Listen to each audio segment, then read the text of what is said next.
Halo, salam sehat Sobat Perosi. Perkenalkan, saya Dr. Tirza Zetamin. Osteoporosis atau keropos tulang adalah penyakit tulang yang ditandai dengan penurunan kepadatan tulang, membuatnya lebih rentan patah dan berkontribusi pada penurunan aktivitas kehidupan sehari-hari yang akhirnya dapat menurunkan kualitas hidup, terutama pada wanita yang sudah menopause dan lanjut usia. Dikatakan bahwa latihan fisik yang teratur dan terukur didasarkan pada prinsip FITT, frekuensi, intensitas, waktu, dan tipe, sangat penting untuk meningkatkan kepadatan tulang, menguatkan otot, dan mengurangi risiko jatuh. Salah satu jenis latihan fisik yang efektif adalah latihan multi-komponen berupa gabungan latihan kekuatan otot, latihan aerobik, dan latihan keseimbangan. Penting dalam pencegahan dan penanganan osteoporosis. Yoga, tai chi, pilates, dan poco-poco juga dapat dilakukan dalam penanganan osteoporosis. Semua latihan fisik di atas sudah terbukti secara evidence-based. Perosi atau Perhimpunan Osteoporosis Indonesia telah merancang beberapa program latihan fisik. Pertama, untuk pencegahan osteoporosis berupa senam pencegahan osteoporosis seri pertama dan kedua, Osteodance untuk kaula muda.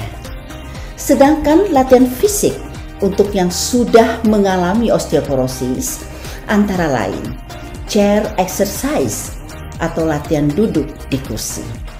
Semua latihan fisik tersebut di atas telah diimplementasikan oleh Perwatusi atau Perkumpulan Warga Tulang Sehat Indonesia kepada masyarakat luas. Adapun latihan fisik dan rehabilitasi pada patah tulang osteoporosis stabil fokus kepada latihan relaksasi, melatih mobilitas sendi, dan latihan pernafasan. Fase rehabilitasi dimulai saat awal penggunaan korset dan saat pelepasan korset. Program rehabilitasi meliputi latihan kekuatan otot ekstensor tulang belakang, latihan postur, ergonomik, dan latihan balance atau keseimbangan yang berguna untuk mengurangi nyeri kronis dan disabilitas akibat patah tulang belakang. Alat bantu berjalan seperti tongkat, walker, kruk, dan kursi roda juga diperlukan untuk melatih pasien dalam proses berjalan dan bergerak. Sedangkan latihan fisik dan rehabilitasi pada patah tulang osteoporosis tidak stabil yang sudah menjalani operasi. Pada fase awal, fokus pada penanganan nyeri, kemudian penguatan otot dan peningkatan mobilitas. Setelah lebih dari 12 minggu, latihan berfokus pada pencegahan patah tulang berikutnya dengan latihan kekuatan otot progresif, latihan aerobik, dan dukungan nutrisi. Dengan latihan fisik yang tepat, teratur, dan terarah, kita tidak hanya mencegah patah tulang akibat osteoporosis, tetapi juga meningkatkan kualitas hidup secara keseluruhan. Mari mulai bergerak aktif dan jaga kesehatan tulang kita, karena mencegah lebih baik daripada mengobati. Terima kasih dan tetap semangat bergerak bersama Perosi.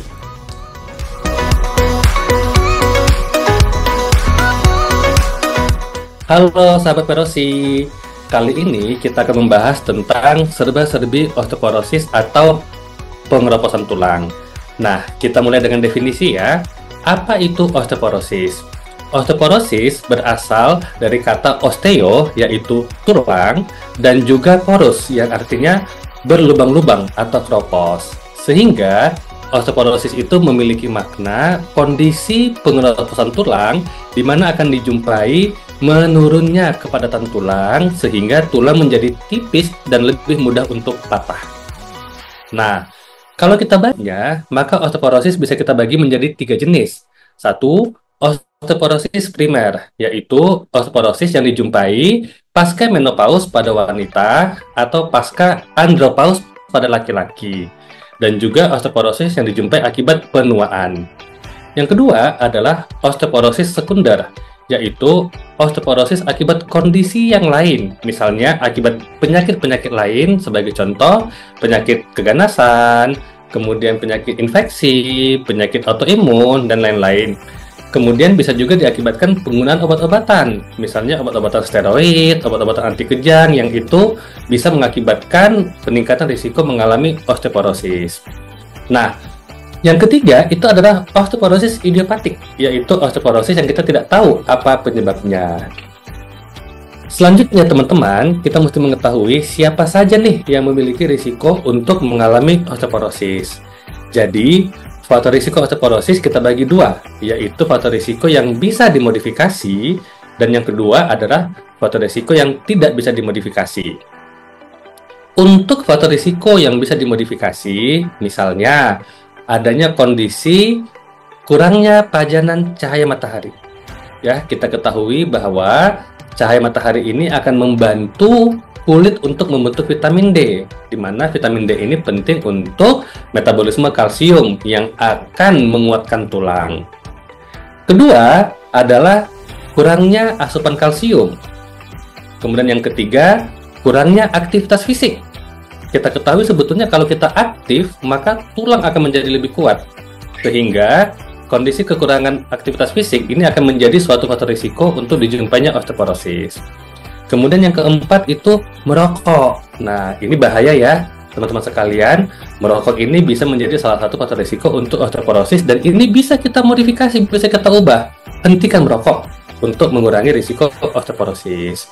Kemudian selanjutnya adalah penggunaan obat-obatan jangka panjang yang bisa mengganggu metabolisme tulang. Misalnya steroid, obat anti kejang, antikoagulan, dan lain sebagainya. Nah, selanjutnya teman-teman, kita akan membahas tentang faktor risiko yang tidak dapat dimodifikasi. Maksudnya apa? Ini adalah suatu kondisi yang memang ada pada pasien, jadi tidak bisa kita ubah. Contohnya adalah 1, usia tua. Kita ketahui semakin tua usia, maka akan semakin tinggi kemungkinan untuk mengalami osteoporosis. Yang kedua adalah jenis kelamin perempuan. Nah, rupanya wanita itu memiliki risiko yang lebih tinggi dibandingkan laki-laki untuk mengalami osteoporosis. Yang ketiga, adanya riwayat keluarga kandung yang memiliki osteoporosis. Yang keempat, suku bangsa atau ras. Dijumpai bahwa suku bangsa Asia dan suku bangsa Kaukasia itu lebih tinggi risiko mengalami osteoporosis dibandingkan suku bangsa Afrika. Dan yang kelima, adanya kondisi pasca menopause pada wanita dan pasca andropause pada laki-laki. Nah, teman-teman sekalian, kita sudah menyimak secara singkat serba-serbi osteoporosis. Mudah-mudahan ada manfaatnya. Salam sehat.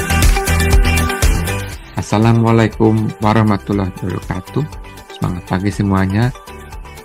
Saya Profesor Maram SPOG saat ini akan menerangkan mengenai tata laksana osteoporosis pada menopause. Menopause adalah fase alami dalam kehidupan perempuan yang menandai berakhirnya fase reproduksi. Proses ini ditandai dengan berhentinya haid atau menstruasi selama 12 bulan berturut-turut.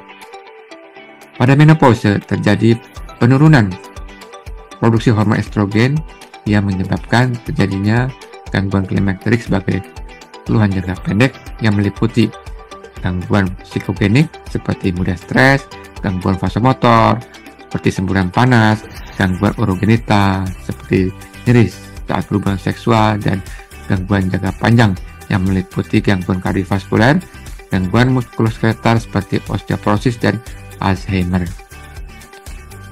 Osteoporosis merupakan salah satu dampak jangka panjang yang paling signifikan dari menopause, berupa penurunan kepadatan tulang, dan hal ini mempunyai peningkatan resiko 4 kali pada perempuan menopause di Indonesia. Hal ini disebabkan karena penurunan kadar estrogen yang menyebabkan peningkatan reseptor tulang atau kerusakan tulang dan penurunan pembentukan tulang baru, sehingga membuat tulang menjadi rapuh, lebih mudah patah, dan rentan terhadap cedera. Nah, bagaimana tata laksana osteoporosis pada menopause ini? Pertama, terapi suli hormon. Terapi suli hormon ini merupakan terapi pengganti estrogen untuk melengkapi kadar estrogen endogen yang kurang. Terapi ini dapat berupa estrogen maupun kombinasi antara estrogen dan progestin bagi perempuan yang masih mempunyai rahim atau endometriosis. Estrogen membantu mengurangi resepsi tulang dan meningkatkan pembentukan tulang yang membantu menjaga kepadatan tulang. Tetapi pada terapi ini perlu diperhatikan masalah indikasi dan kontraindikasi, sehingga pada pengobatan ini perlu berkonsultasi pada dokter Anda. Sebagai alternatif adalah fitoestrogen. Fitoestrogen adalah senyawa alami dari tumbuhan yang memiliki struktur serupa dengan estrogen manusia dan dapat membantu mengurangi gejala menopause serta meningkatkan kesedaran tulang. Sumber fitoestrogen seperti isoflavon pada kedelai, tempe, lignan pada biji wijen, adenosin pada biji pohon, flavonoid seperti pada buah-buahan, citrus, apel. Kemudian cukupan kalsium dan vitamin D. Kalsium sangat penting dalam menjaga kepadatan tulang, sedangkan vitamin D membantu tubuh menyerap kalsium dengan lebih efektif. Sumber kalsium dan vitamin D dapat berupa susu, ikan berlemak, sayuran hijau, kemudian produk yang diperkaya dengan vitamin D. Terakhir adalah olahraga, berupa aktivitas fisik yang melibatkan latihan beban. Hal ini sangat penting untuk menjaga dan memperkuat kepadatan tulang. Namun, kita harus mengetahui struktur tulang kita masing-masing, apakah masih normal, atau berkurang seperti osteopenia, atau sudah mengalami osteoporosis. Sehingga, untuk melakukan pencegahan dan penanganan osteoporosis pada menopause memerlukan pendekatan yang mencakup pola makan yang sehat, terapi hormon estrogen atau fitoestrogen, kecukupan kalsium dan vitamin D, serta berolahraga yang teratur.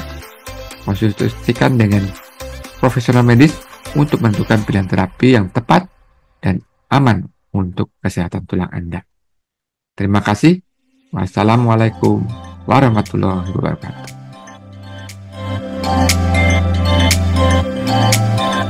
Assalamualaikum warahmatullahi wabarakatuh. Saya Amal Pulungan, dokter endokrin anak. Osteoporosis pada anak ini bisa terjadi. Dari bidang kami, endokrin anak, kami sering mendapatkan kasus osteoporosis pada anak. Dan selalu orang tidak mengira bahwa anak bisa osteoporosis. Bahkan bayi baru lahir bisa osteoporosis, ataupun sejak dalam kandungan osteoporosis ini bisa terjadi, dan tulangnya bisa patah-patah tentunya, dan terjadi istilahnya keropos tulang. Dan osteoporosis pada anak yang paling banyak ini adalah karena osteogenesis imperfecta. Ini kelainan bawaan yang akhirnya sejak lahir tulangnya keropos dan anaknya sering patah-patah. Atau bisa juga osteoporosis karena penyakit-penyakit lain yang akhirnya terjadi osteoporosis pada anak. Atau juga bisa jadi karena kekurangan vitamin D, kekurangan fosfor, kekurangan kalsium juga bisa akhirnya menyebabkan osteoporosis.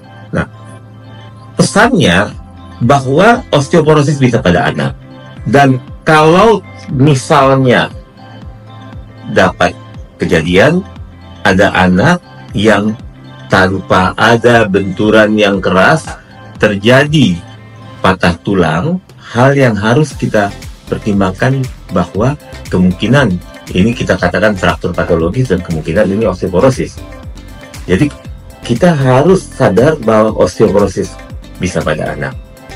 Dan kalau ada tanda-tandanya, segera dibawa berobat, dan itu tentu bisa diobatin, dan pada yang sekunder, tentu ini bisa dicegah.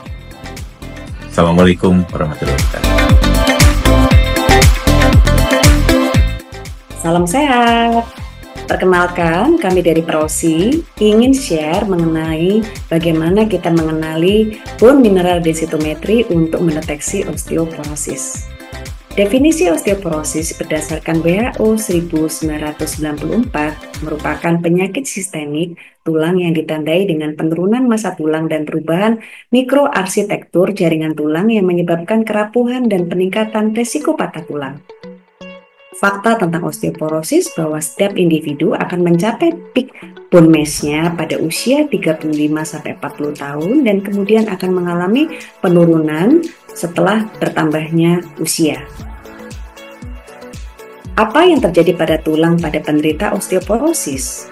Pada usia lanjut, biasanya akan terjadi penurunan kalsium tulang berikut dengan penurunan densitas tulang sehingga akan terjadi penurunan massa tulang yang akan diikuti dengan perubahan mikroarsitektur yang menyebabkan tulang akan semakin berpori dan akan meningkatkan risiko patah. Osteoporosis di Indonesia berdasarkan laporan oleh Kemenkes RI pada tahun 2020 dikatakan prevalensi osteoporosis di Indonesia sebesar 23% pada wanita berusia 50 hingga 80 tahun dan 53% pada wanita berusia 80 tahun ke atas. Gejala osteoporosis, di mana penyakit osteoporosis umumnya tidak menimbulkan gejala sampai penderita mengalami patah tulang. Bila terdapat keluhan nyeri, kemungkinan patah tulang dalam ukuran minimal setidaknya telah terjadi. Adapun kelainan atau keluhan yang terjadi lainnya apabila biasanya pasien akan mengalami postur yang membungkuk, menurunnya tinggi badan, sering mengalami cedera atau fraktur atau patah tulang, dan mengalami nyeri punggung. Komplikasi osteoporosis yang berbahaya di mana patah tulang merupakan komplikasi osteoporosis yang paling sering dilaporkan. Osteoporosis dijuluki sebagai the silent disease karena penderitanya tidak mengalami gejala sampai timbulnya komplikasi patah tulang dan setelahnya pasien akan mengalami tingkat kesakitan dan tingkat kematian yang tinggi. Patah tulang yang terjadi pada osteoporosis agak berbeda dengan patah tulang yang terjadi pada usia yang lebih muda, di mana biasanya patah tulang ini terjadi secara tiba-tiba dan akibat dari benturan yang sebenarnya tidak terlalu keras atau yang kita namakan trivial trauma. Misalnya, jatuh saat jalan biasa, bangun dari tidur. Dan ketika terjadi patah tulang akibat kejadian ini, maka perlu dicurigai bahwa seseorang mengalami osteoporosis. Sekarang, lokasi mana yang mungkin mengalami patah pada osteoporosis? Yaitu biasanya pada daerah tulang belakang, daerah pergelangan tangan, dan daerah panggul. Dan sekarang bagaimana kita bisa mendeteksi osteoporosis?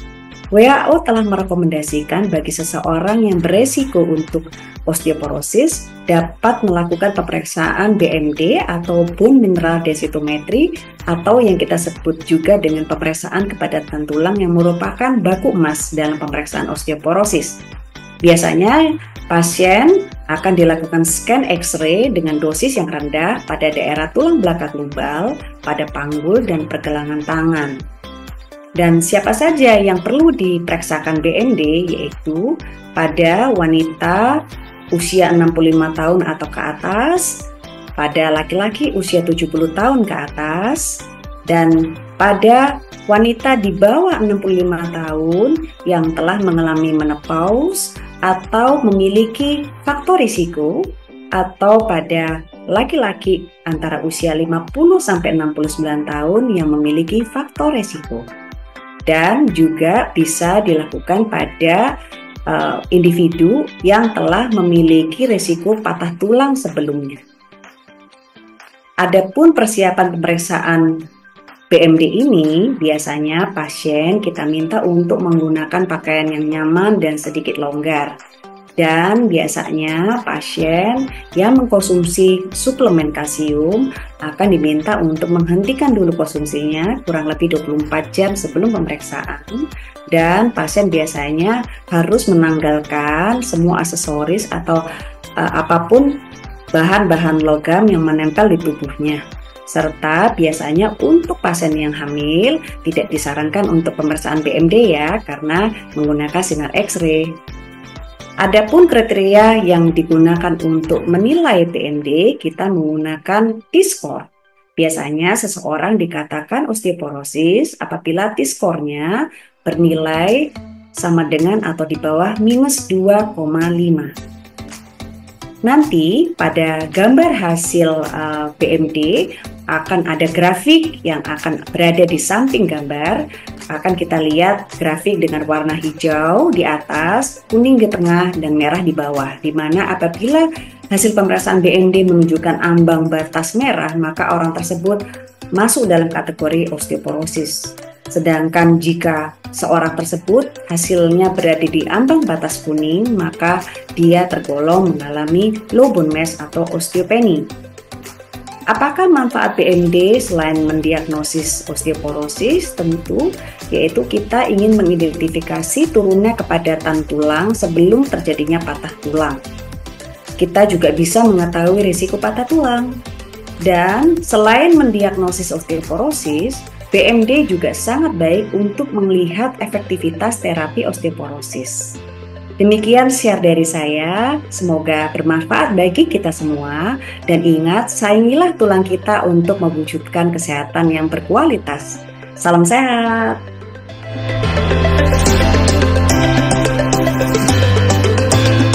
Salam sejahtera, Bapak Ibu Sobat Perosi. Saya Dr. Dewi Selvina Rosdiana dari Perhimpunan Osteoporosis Indonesia. Bapak Ibu, osteoporosis merupakan suatu penyakit tulang sistemik yang ditandai oleh menurunnya kepadatan tulang sehingga tulang mudah patah. Bagaimana jika Bapak Ibu sudah didiagnosis osteoporosis? Jika berdasarkan rangkaian pemeriksaan Bapak Ibu didiagnosis osteoporosis, maka dokter akan memberikan tata laksana berupa terapi farmakologi dengan obat anti-osteoporosis dan terapi non-farmakologi dengan pemberian suplementasi gizi dan latihan fisik. Untuk terapi farmakologi akan diberikan pada pasien dengan yang pertama, pada pasien dengan fraktur atau patah tulang osteoporosis. Yang kedua, pasien dengan hasil BMD atau bone mass density atau kepadatan massa tulangnya masuk ke dalam kategori osteoporosis.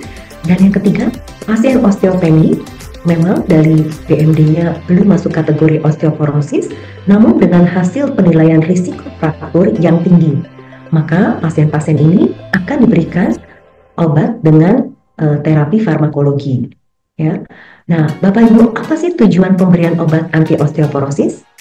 Ya, pemberian obat anti-osteoporosis bertujuan untuk meningkatkan kekuatan dan massa tulang dengan menghambat resorpsi atau pengeroposan tulang atau meningkatkan pembentukan tulang. Ya, obat-obat ini ada beberapa golongan yang dapat kita gunakan, Bapak Ibu. Ya, antara lain yang pertama golongan bifosfonat, lalu golongan selective estrogen receptors modulators, kemudian terapi suri hormon, dan yang terakhir golongan Runkle inhibitors. Selanjutnya saya akan bahas mengenai obat-obat tersebut per golongan. Ya, yang pertama adalah golongan bifosfonat. Obat ini merupakan terapi lini pertama untuk pencegahan dan terapi osteoporosis pada perempuan pasca menopause, pada laki-laki, dan pada pasien yang mendapatkan pengobatan steroid jangka panjang. Contoh obat pada golongan bifosfonat ini antara lain ada alendronat, risegronat, zoledronat, dan ibandronat. Obat golongan ini tersedia dalam pemberian secara oral atau diminum dan secara injeksi. Golongan obat bifosfonat ini efektif dalam yang pertama, menurunkan risiko fraktur atau patah tulang, lalu mencegah terjadinya fraktur baru untuk pasien yang sebelumnya telah mengalami fraktur, kemudian meningkatkan kepadatan massa tulang pada perempuan pasca menopause yang mengalami osteoporosis. Selanjutnya mencegah pengeroposan tulang lebih lanjut pada perempuan pasca menopause yang belum mengalami osteoporosis. Dan yang terakhir, meningkatkan kepadatan massa tulang dan menurunkan risiko fraktur pada pasien yang mengalami osteoporosis karena mendapatkan obat steroid jangka panjang. Ya, apa saja efek samping yang dapat timbul pada pemberian obat ini? Ya, beberapa efek samping dapat timbul memang pada pemberian obat golongan bifosfonat ini ya, Bapak Ibu ya.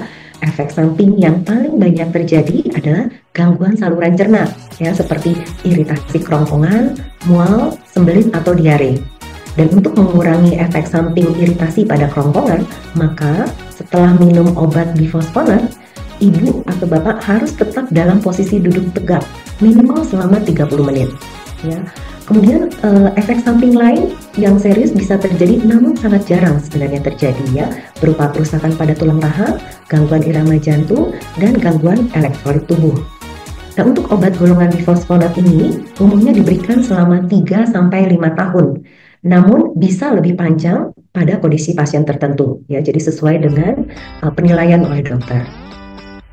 Kemudian obat golongan kedua adalah selective estrogen receptor modulators. Contoh obat pada golongan ini adalah raloxifene. Obat ini digunakan untuk terapi dan pencegahan osteoporosis pada wanita pasca menopause dan bermanfaat mengurangi risiko fraktur tulang belakang pada wanita osteoporosis pasca menopause. Namun, penggunaan obat ini dibatasi oleh risiko efek sampingnya ya, yang bermakna walaupun jarang, berupa stroke dan penyumbatan pembuluh darah. Pengobatan dengan raloxifene ini dapat diberikan maksimal selama 3 tahun.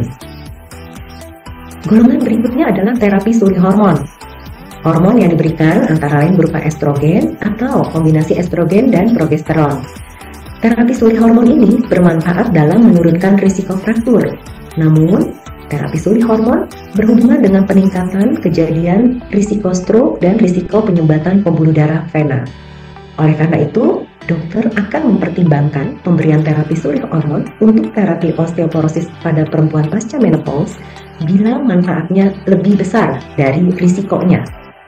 Penggunaan obat ini tidak dianjurkan lebih dari 3 tahun. Lalu golongan yang terakhir adalah RUNKLE inhibitor.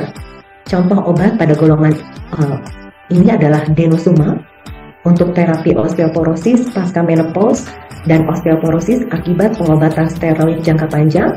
Denosumab diindikasikan untuk hal tersebut ya, Bapak Ibu. Nah, obat ini dapat meningkatkan kepadatan massa tulang dan menurunkan risiko fraktur. Efek sampingnya tidak berbeda dengan pasien-pasien yang mendapatkan bifosfonat ya, dari segi keamanan.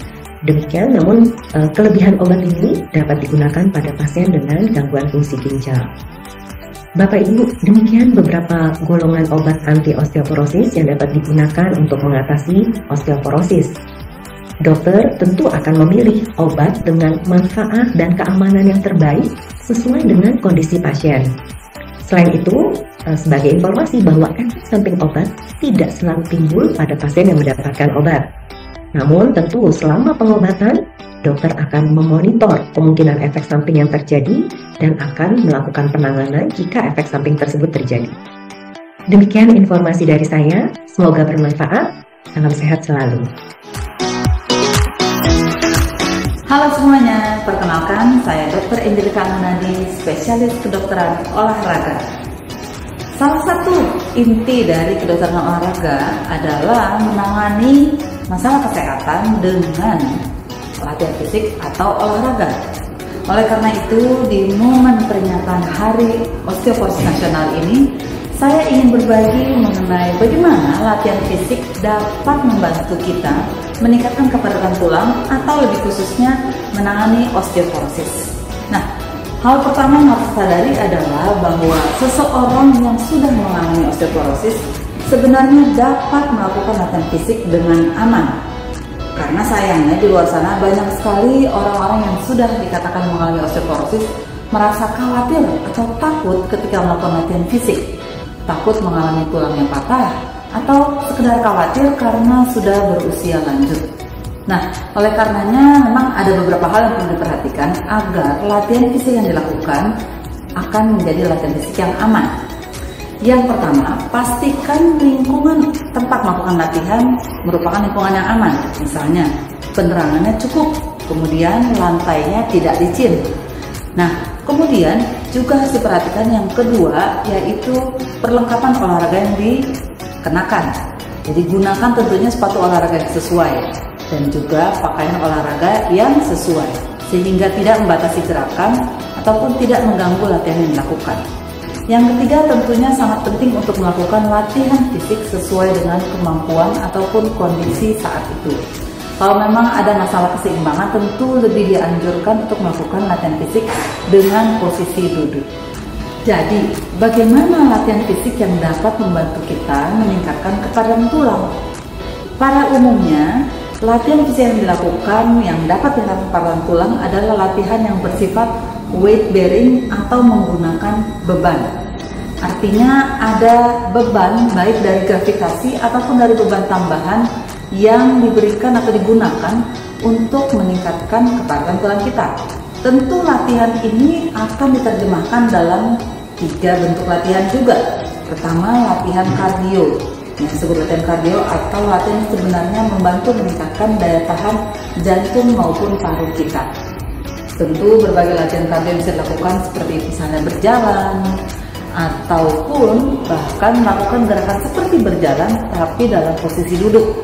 Latihan seperti ini sangat dianjurkan bila orangnya memiliki masalah keseimbangan, jadi akan mengurangi resiko jatuh. Nah, yang kedua adalah latihan kekuatan otot. Latihan kekuatan otot ini tidak harus menggunakan mesin-mesin yang besar seperti ini, tapi tadi bisa menggunakan beban-beban ringan seperti misalnya botol air yang diisi dengan pasir, dengan air, ya, ataupun dengan beras. Nah, yang ketiga adalah latihan kelenturan. Ya, 3 bentuk latihan yang basic yang pada dasarnya dibutuhkan oleh seluruh orang, seluruh manusia untuk bisa meningkatkan kesehatan dan kebugarannya, tapi tentunya juga sangat membantu untuk meningkatkan kepatuhan tulang kita. Demikian yang bisa saya bagikan hari ini. Tetap hidup aktif dan hindari osteoporosis. Halo Sobat Perusi, perkenalkan saya Dr. Fiastuti Wicaksono, spesialis gizi klinik yang hari ini akan bicara tentang peran nutrisi untuk mencegah osteoporosis. Osteoporosis adalah penyakit akibat keropos tulang dan osteoporosis ini berisiko untuk meningkatkan patah tulang, terutama pada orang-orang dengan usia di atas 50 tahun. Data menunjukkan bahwa 1 di antara 3 wanita usia lebih dari 50 tahun dan 1 di antara 5 pria lebih dari 50 tahun akan mengalami patah tulang akibat osteoporosis. Sebelum kita bicara tentang nutrisi untuk mencegah osteoporosis, tentu kita harus tahu bahwa tulang itu adalah jaringan hidup yang mengalami perkembangan sejak usia muda sampai dengan usia tua. Dan untuk mendapatkan tulang yang kuat atau peak bone mass, tentu kita harus menjaga asupan nutrisi sejak usia muda sampai usia tua.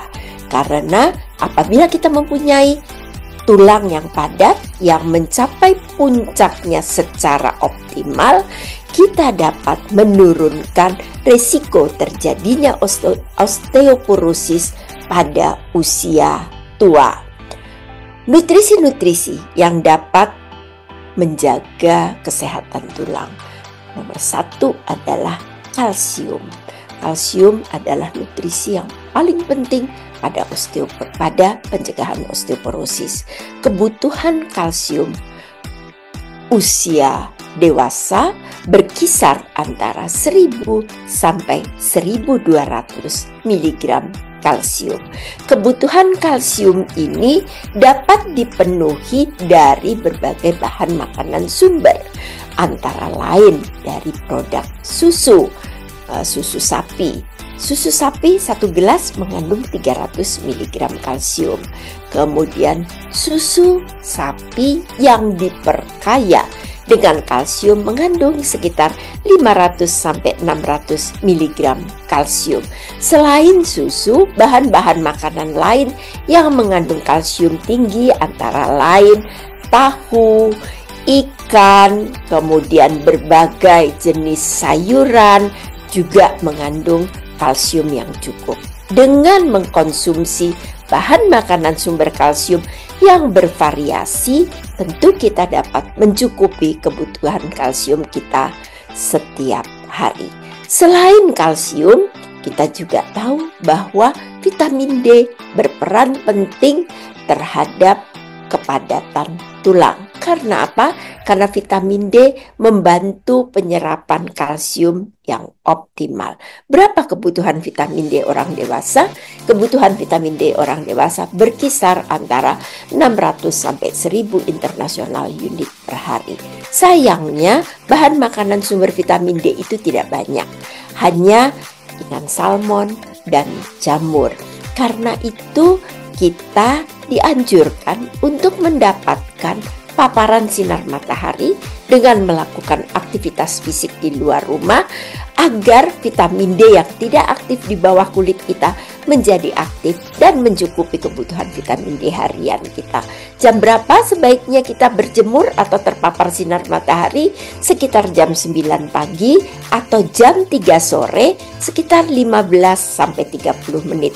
Diharapkan dapat membantu mengaktifkan vitamin D yang belum aktif di bawah kulit kita menjadi vitamin D aktif sehingga dapat membantu juga penyerapan kalsium. Selain itu, kita harus makan yang teratur, mencukupi kebutuhan protein, tidak terlalu sedikit maupun tidak terlalu banyak. Kebutuhan protein harian berkisar antara 1 gram per kilogram berat badan per hari. Selain ketiga jenis makanan tadi yang penting untuk pembentukan tulang yang sehat, kita juga tahu ada berbagai makanan atau lifestyle yang dapat mempengaruhi atau dapat menyebabkan peningkatan risiko osteoporosis.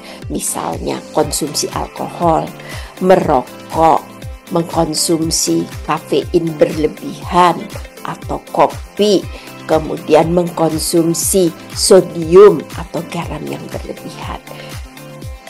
Hal-hal ini sebaiknya kita cegah agar tidak menyebabkan pengeluaran kalsium yang berlebihan yang berefek menurunkan kadar kalsium di dalam darah, meningkatkan risiko osteoporosis. Sebagai kesimpulan, osteoporosis adalah silent disease yang dapat menyebabkan patah tulang, dan kita tahu pembentukan tulang yang padat dan kuat dimulai sejak usia dini. Asupan protein, kalsium, dan vitamin D sangat berpengaruh terhadap pembentukan tulang yang padat, kuat, sehingga perlu kita penuhi sepanjang usia kita. Selain itu, kita juga harus tahu berbagai faktor nutrisi dan lifestyle yang dapat mempengaruhi penyerapan dan pengeluaran kalsium di dalam tubuh kita, yaitu kita coba menghindari alkohol, kita coba untuk tidak merokok, menghindari mengkonsumsi kafein berlebihan, dan sodium atau garam yang berlebihan. Mudah-mudahan informasi ini dapat membantu Sobat Perosi untuk tetap sehat, mempunyai tulang yang kuat, terhindar dari risiko osteoporosis. Salam. Selamat pagi, sahabat Perosi. Perkenalkan saya, Dr. Bintang Sucahyo, SPT Konsultan. Pada pagi hari ini, saya akan menyampaikan tentang bagaimana pencegahan fraktur sekunder pada pasien dengan osteoporosis. Apa yang dimaksud dengan fraktur sekunder? Fraktur sekunder adalah fraktur yang terjadi pada pasien osteoporosis yang pernah mengalami patah tulang sebelumnya. Diketahui bahwa pasien dengan osteoporosis apabila pernah mengalami fraktur, maka akan terjadi fraktur berikutnya. Jadi fraktur yang kedua itu frekuensinya adalah 2-3 kali lebih sering. Nah, Karena hal ini menyebabkan terjadinya suatu gangguan mobilitas, terjadinya pasien mengalami rasa nyeri yang berkepanjangan, maka pencegahan ini sangat penting. Bagaimana mencegahnya? Mencegahnya yang pertama adalah pada saat buang air besar, ya, gunakan kloset duduk, bukan kloset jongkok. Karena apa? Karena kloset jongkok, pada saat kita selesai BAB, maka pada saat berdiri diperlukan tenaga yang besar untuk bisa menguat otot-ototnya dan juga tulangnya untuk bisa berdiri. Nah, hal tersebut akan menyebabkan gangguan keseimbangan. Sehingga dengan proses duduk, maka tenaga yang diperlukan untuk berdiri itu semakin berkurang dan terjadinya keseimbangan akan lebih baik. Kemudian, berikanlah pegangan handle di sebelah kirinya, sehingga pada saat setelah buang air besar, maka peganganlah pada pegangan yang telah disediakan tersebut, sehingga dengan demikian pada saat berdiri maka terjadi suatu kekuatan yang bisa menjaga keseimbangan itu. Kemudian lampu di rumah baik di kamar mandi ataupun di semua ruangan harus terang. Karena apa? Karena pasien dengan osteoporosis mempunyai penglihatan yang sudah berkurang, sehingga diharapkan dengan lampu yang terang maka semua akan terlihat dengan jelas dan akan terhindar terpleset apapun tidak melihat pijakannya. Yang ketiga adalah di rumah hindari adanya barang-barang yang bisa melipat, yaitu seperti karpet, keset, ataupun hal-hal lain yang bisa menyebabkan tersandung. Karena apa? Karena dengan tersandung pasien dengan osteoporosis maka akan dengan terduduk saja itu bisa patah tulang panggulnya, sehingga diharapkan tidak ada barang-barang yang bisa menyebabkan gampang terpleset. Berikutnya lagi adalah tangga. Apabila di rumah ada tangga, gunakanlah tangga yang sebelah kanan atau kirinya ada pegangannya, sehingga pada saat naik menggunakan tangan kiri berpegangan, pada saat turun juga demikian, sehingga pada saat menuruni dan menaiki tangga itu keseimbangan akan tetap terjaga, terhindar dari jatuh. Kemudian berikutnya lagi adalah tempat tidur. Tempat tidur harus disesuaikan tingginya dengan tinggi seseorang. Supaya apa? Supaya pada saat naik ataupun turun itu tidak ada perbedaan ketinggian, sehingga perbedaan ketinggian ini akan menyebabkan gangguan keseimbangan. Nah, dengan suatu tinggi dari tempat tidur yang sejajar dengan tinggi tubuh, maka diharapkan keseimbangan pun itu juga tidak akan terjadi. Nah, tips-tips ini apabila masih saja terjadi fraktur, biasanya patah tulang yang tersering adalah di tulang panggul, karena dengan terpleset saja sudah bisa patah yang sangat berat. Nah, di bidang ortopedi, apabila patah panggul karena tulang sudah keropos, maka biasanya dilakukan penghentian sendi. Supaya apa? Supaya pasien bisa segera jalan kembali. Karena apa? Karena pada pasien osteoporosis tidak boleh terlampau lama tiduran ataupun tidak bergerak, sehingga menambah osteoporosisnya. Nah, kalau pada tulang belakang ataupun pada pergelangan tangan, maka operasinya adalah bermacam-macam alat yang bisa dipasang tergantung daripada bentuk patahnya. Nah, pengetahuan ini harus kita ketahui bersama, dan mudah-mudahan sahabat Perosi bisa dapat mengerti dan menghindari terjadinya patah tulang pada osteoporosis. Terima kasih dan selamat pagi. Hai Sobat Perosi, perkenalkan saya dengan Irma Safitri. Saya adalah dokter spesialis neurologi. Osteoporosis sering dianggap hanya sebagai masalah tulang. Tapi tahukah Anda bahwa kondisi ini memiliki hubungan yang erat di bidang neurologi? Sebagai spesialis neurologi, kami sering menangani komplikasi osteoporosis yang memengaruhi saraf dan sistem gerak tubuh.